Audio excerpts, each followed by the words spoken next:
Adventist আছামৰ সফলতাৰ পিছত জন্মভূমিলৈ ঘূৰি অহাৰ বাবে আগ্ৰহী হৈছে বিদেশত কৰ্মৰত প্ৰতিভাৱান অসমীয়া।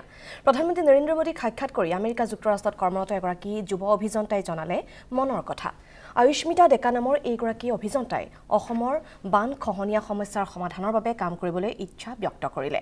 উল্লেখ্য যে অভিযন্তা আয়ুষ্মিতা ডেকা ছত্তীশগড়ৰ ৰাজ্যপাল তথা অসমৰ জ্যেষ্ঠ ৰাজনীতিবিদ ৰমেন ডেকাৰ জীয়ৰী।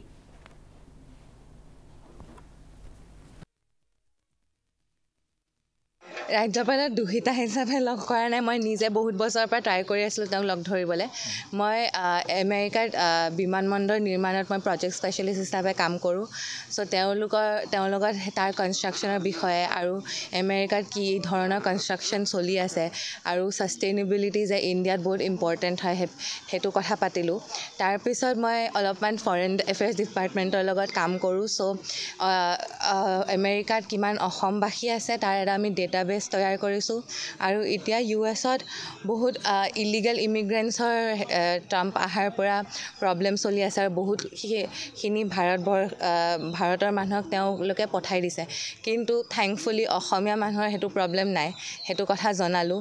আৰু বাকী তেওঁ মোক সুধিলে যে মই ইণ্ডিয়াত কাম কৰিব বিচাৰিছোঁ নে নাই, তো মই কৈছোঁ অসমত কাম কৰিব বিচাৰিছোঁ, কাৰণ কি এডভান্টেজ আছামৰ কাৰণে বহুত ইনফ্ৰাষ্ট্ৰাকচাৰ আহিব অসমত।